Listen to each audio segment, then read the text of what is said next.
150મી જન્મ જયંતિ અને આપણે ગયા વર્ષે જે નેત્રંગ ખાતે ભગવાન બિરસા મુંડાના પ્રતિમાનું અનાવરણ કર્યું હતું એની પહેલી વાર્ષિક તિથિના ભાગરૂપે આજે નેત્રંગ ખાતે પધારેલા આદિવાસી સમાજના તમામ પદાધિકારીઓ, વડીલો, આગેવાનો, યુવાનો, માતા બહેનો, બેન પાર્ટીના કલાકારો, પ્રેસ મીડિયાના મિત્રો અને કાયદો અને વ્યવસ્થા જળવાઈ રહે એ માટે સવારથી આપણી બધાની વ્યવસ્થામાં ઉભેલા તમામ પોલીસ અધિકારીઓને આજના મંચ પરથી જય આદિવાસી, જય જોહાર, જય ભીલ પ્રદેશ, સેવા જોહાર।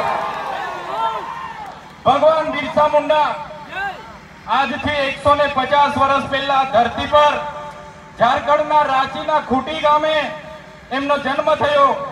મુંડા પરિવારમાં એમનો જન્મ થયા બાદ માત્ર ખૂબ નાની ઉંમરમાં લગભગ 19 થી 20 વર્ષની ઉંમરમાં એમણે અંગ્રેજોની શાસનને લલકાર્યા। અંગ્રેજી હુકુમત સામે એમણે જંગ પોકાર્યો અને એ જંગમાં તમે વિચાર કરો, તે જમાનામાં રેડિયો નહોતા, ટીવી નહોતા, મોબાઈલ નહોતા, દારૂ ગોળા કે બંદૂક નહોતી, છતાં અંગ્રેજ શાસનને બિરસા મુંડાએ લલકાર્યું અને પાણી યાદ દવડાવી દીધું। એ આપણા બિરસા મુંડા ભગવાન હતા। આજે ભગવાન બિરસા મુંડાને ધરતી આબાનું બિરુદ મળ્યું છે। ધરતી આબા એટલે ધરતીના પિતા।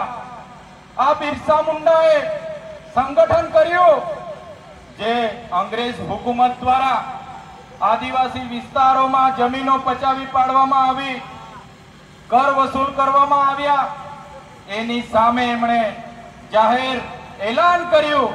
એમણે લોકોને એક સૂત્ર આપ્યું કે રાણીનું રાજ જશે અને આપણું રાજ આવશે। તે વખતે ઇંગ્લેન્ડની રાણીનું રાજ આપણા દેશ પર હતું અને બિરસા મુંડાએ કીધું રાણીનું રાજ જશે, આપણું રાજ આવશે। અભુમા દેશમ અભુમા રાજ, આપણા દેશમાં આપણું રાજ એ સ્વાયત્ત રાજ લેવા માટે બિરસા મુંડાએ ઉલ ગુલામ જિંદાબાદના નારા સાથે યુદ્ધ છેડી દીધું। મિત્રો તમે વિચાર કરો, 19 વર્ષનો યુવાન દુનિયાની અડધી વસ્તી પર રાજ કરનારી અંગ્રેજી હુકુમત સામે લડ્યો। એની સામે હજારો તીર ધનુષધારી સૈનિકો ઉભા થયા।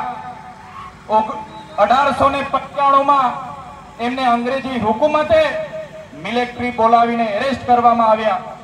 મિત્રો તે વખતે અંગ્રેજી હુકુમતે બિરસા મુંડાની માહિતી આપનારને 500 રૂપિયાનું ઇનામ જાહેર કર્યું। તે જમાનાના 500 રૂપિયા એટલે આજના 5 કરોડ રૂપિયા થાય। છતાં બિરસા મુંડાએ પાછી પાની નહીં કરી, એમને જેલ હવાલે કરવામાં આવ્યા।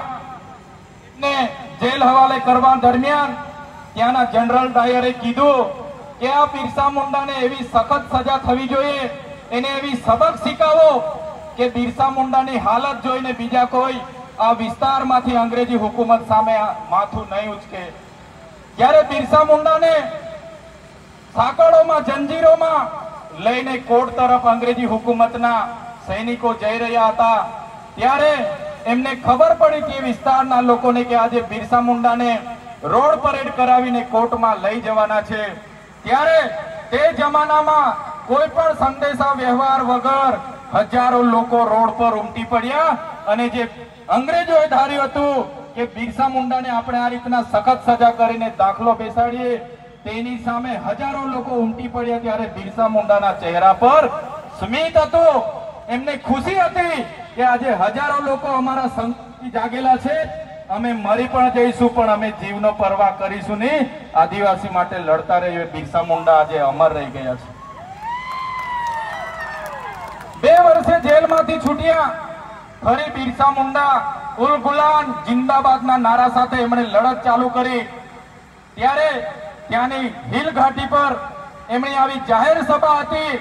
એ જાહેર સભામાં અંગ્રેજી હુકુમતે ચારો તરફથી ઘેરી લીધા, ગોળીબાર કર્યો અને ગોળીબારના અંતે 400 થી વધારે લોકો ઓન ધી સ્પોટ ત્યાં મરી ગયા અને કેટલાક યોદ્ધાઓ ઘાયલ હતા, એમને પહાડોથી નીચે ફેંકી દેવામાં આવ્યા।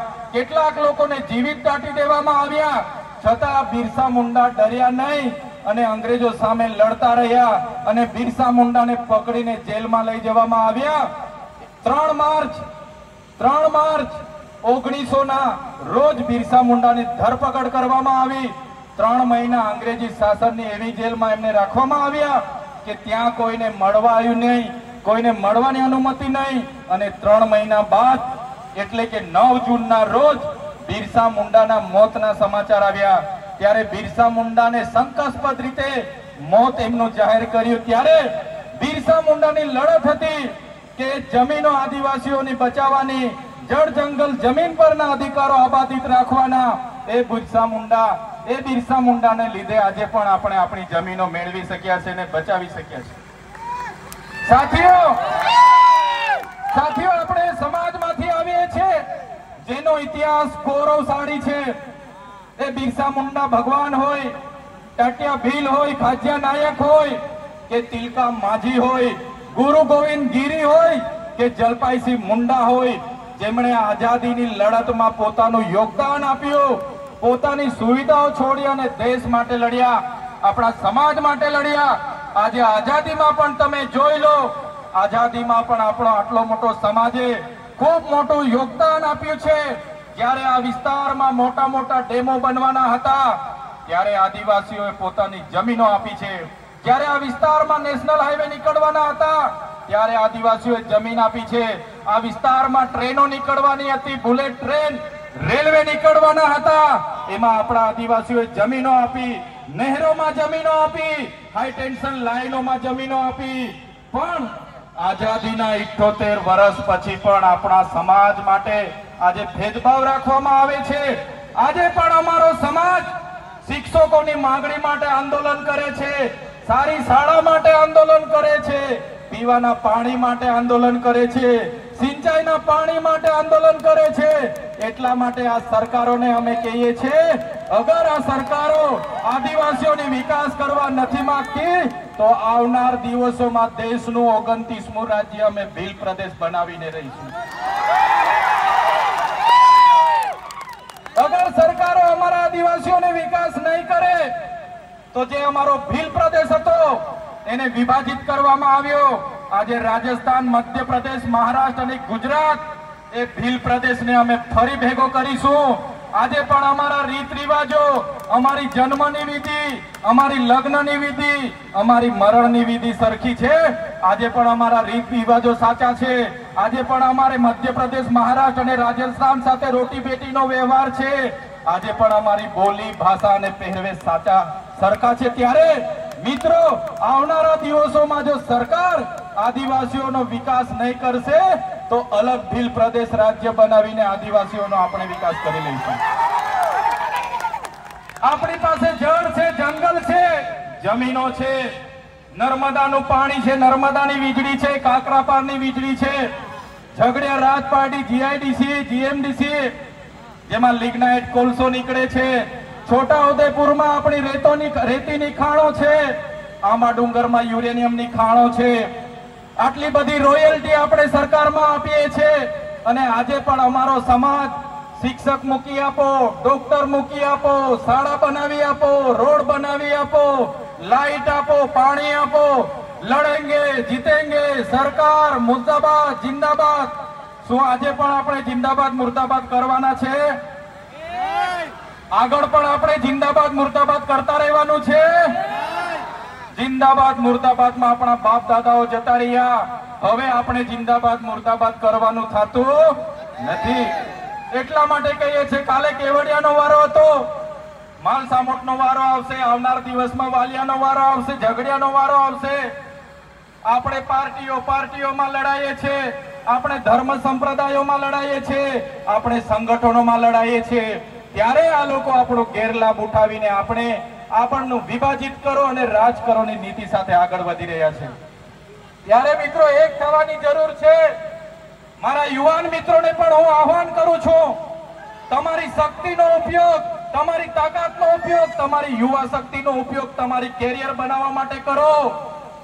તમે સારી બાઇક મા બાપ પર લઈ માંગો છો, આઈફોન લઈ માંગો છો, દૂર દૂર સુધી રેસિંગ કરવા જાઓ છો, પાર્ટીઓ કરવા જાઓ છો, ચારધામની યાત્રાઓ કરો છો. આ તમારો સમય ભણવાનો છે. એકવાર ભણી લો, કેરિયર બનાવી લો, પછી યાત્રાઓ કરજો. અને આવી જ રીતના તમારું જીવન, તમારું યુવાન, તમારી ઉંમરનો સમય તમે નાચવા કૂદવામાં કાઢી નાખશો, આપણા સમાજનો ઉદ્ધાર થવાનો નથી. બેન પાર્ટી વાળા મિત્રોને પણ મારે આજે વિનંતી કરવાની છે. બેન પાર્ટી વાળા પણ જેને મન ફાવે તેમ 1.5 લાખ, 1,20,000, 1,30,000 બેન પાર્ટી વાળા મિત્રોને પણ, એ યુનિયનને પણ હું કહેવા માંગુ છું, તમારા ડીજે સાઉન્ડ ઓછા કરી દેજો, તમારો સ્ટાફ ઓછા કરી દેજો, તમારા કલાકાર ઓછા કરી દેજો અને તમારા ભાવ પણ ઓછા કરી દેજો. નહીં તો આવનાર દિવસોમાં આ વિસ્તારોમાં બેન્ડ પાર્ટીઓનો અમે બહિષ્કાર કરીશું, કોઈને બોલાવીને. મારા નોકરી કરતા કર્મચારીઓને પણ વિનંતી કરું છું, તમે આદિવાસીના દાખલા પર તમે ભણ્યા છો, તમને આદિવાસીના દાખલા પર નોકરી મળી છે, ત્યારે તમારા ભાઈ બહેનના દીકરા દીકરી શું ભણે છે, એની ફી ભરાય છે કે કેમ, આપણા સમાજની જાગૃતિ માટે કેમ તમે યોગદાન નથી આપતા? તમને પણ મારે 2 હાથ જોડીને વિનંતી છે, તમે પણ યોગદાન આપો અને તમે પણ બધાને આગળ લાવવામાં મદદરૂપ થાવ. કોઈનાથી ડરવાની જરૂર નથી. આપણે બધા એક હોઈશું તો કોઈના બાપની તાકાત નથી કે તમને ને અમને કોઈ દબાવી શકે. ત્યારે મિત્રો, આજના મંચ પરથી કહીએ છીએ, ભગવાન બિરસા મુંડાનો ઇતિહાસ ગૌરવશાળી છે, આપણા પૂર્વજોનો ઇતિહાસ ગૌરવશાળી છે અને ઇતિહાસમાંથી પ્રેરણા લઈને આપણે આપણા જીવનમાં આગળ વધવું જોઈએ. કેટલી વાર સુધી લડેંગે જીતેંગે કરતા રહીશું. એટલે મારા યુવાનો, તમારો ભણવાનો સમય છે, તમે ખૂબ સારું ભણો, તમારું કેરિયર બનાવો, એવી જ આપ સૌને વિનંતી કરું છું. મારા વડીલ મિત્રોને પણ ખાસ અપીલ કરું છું, કેટલાક યુવાનો નાચે કૂદે, પાર્ટીઓ કરે, 4 ધામની યાત્રાઓમાં 15 દાડા પદયાત્રા કરે, જુગાર રમે, દારૂ પી, તો એ વડીલોની તમારી ને અમારી જવાબદારી છે આપણા યુવાનોને શિક્ષા આપવાની. ઉભા રાખો એ લોકોને રોડ પર, જ્યાં મળે ત્યાં પકડો એ લોકોને, ઉપેશ કરાવો ને બીજી વારમાં જાહેરમાં આવું ખાવા પીવાનું, યાત્રા કરવાનું, નાચવાનું, કૂદવાનું બોની કરે, એની ધ્યાન આપણે રાખવું પડશે. અમે પણ નાચીએ છીએ, અમે પણ ગરબા રમીએ છીએ, દિવાળી પર અમે પણ ઢોલ વગાડીએ છીએ, અમે પણ ડાયરા કરીએ છીએ, પણ સવારે ઉઠીને આપણી શું ટાર્ગેટ છે, શું ધ્યેય છે, આપણે જોવું પડશે. આપણે નાચીએ છીએ, આપણી સંસ્કૃતિ છે, બરાબર છે, પણ સવારે ઉઠીને આપણો ધ્યેય શું છે, આપણે ભણવાનું છે, તો એ તરફ આપણે બધાએ આગળ વધવું પડશે મિત્રો. ત્યારે મેં ખરેખર આજે આનંદ અનુભવું છું. આજના આ વિસ્તારનું યુવાધન ખૂબ મોટી સંખ્યામાં તમારો સમય લઈને આવ્યા છો. અહીંયા ઘણા ચૂંટાયેલા પ્રતિનિધિઓ આવ્યા છે, સરપંચશ્રીઓ આવ્યા છે. સૌને મારી અપીલ છે, પોતપોતાના ગામના, પોતપોતાના પરિવારને આપણે કઈ રીતના આગળ લાવી શકીએ, આપણા સમાજને કઈ રીતના આગળ લાવી શકીએ, બધા કઈ રીતના આગળ વધીએ, એ તરફ બધાએ ચિંતન કરવું પડશે, મનન કરવું પડશે. અને મંચ પરથી સરકારને છેલ્લી શબ્દોમાં કેમ છું, જ્યાં સુધી અમે સંવાદમાં માનીએ છીએ, સંવિધાનમાં માનીએ છીએ, ત્યાં સુધી તો બરાબર છે. જે દિવસે આદિવાસી સમાજ સંવાદ અને સંવિધાન સાઈડ પર મૂકશે, તે દિવસે આ મૂડીવાદીઓ સામે આરપારની લડાઈ થશે. એ લોકોને કહેવા માંગીએ છીએ, पहले रोकेंगे फिर टोकेंगे, फिर भी नहीं माने और हमारा लोगों को परेशान किया तो फिर ठोकेंगे. આજના મંચ પૂરું પાડનાર નેત્રંગ તાલુકાના જ્યારે પણ આદિવાસી સમાજની વાત આવે, પોતે આદિવાસી બનીને અહીં બિરસા મુંડાની પ્રતિમા જ્યારે મૂકતા હતા, વહીવટી તંત્રએ ખૂબ પરેશાન કર્યા. એમને ત્યાં સેન્ટરમાં મૂકવાની હતી, મૂકવા નહીં દીધી, છતાં ન નમ્યા અને પ્રતિમા મૂકી અને અહીં વિસ્તારના લોકોને, યુવાનોને જાગૃત કરવા, પ્રેરણા લેવાનું કામ જેમણે કર્યું છે, એવા શેરખાનભાઈ, એમના પૂરા ટીમને, વિપુલભાઈ, સંજયભાઈ, પૂરી ટીમને હું અભિનંદન આપું છું કે તમે અમને બધાને આ મંચ પૂરું પાડ્યું, અમને આમંત્રિત કર્યા અને સૌ યુવાનોને આ સાંસ્કૃતિક કાર્યક્રમમાં પોતાની સંસ્કૃતિ, સભ્યતા જાળવવા માટે અપીલ કરી અને અમારું સ્વાગત કર્યું. અમને બોલાવ્યા બદલ આયોજનની તમામ ટીમ, અહીં ઉપસ્થિત તમામ પદાધિકારીઓ, યુવાનો, વડીલો, માતા બહેનો, પોલીસ કર્મીઓ, પ્રેસ મીડિયાના મિત્રો અને જેમણે સંગીત પૂરું પાડ્યું છે એવા બેન્ડ પાર્ટીના તમામ કલાકારોને હું અભિનંદન આપું છું.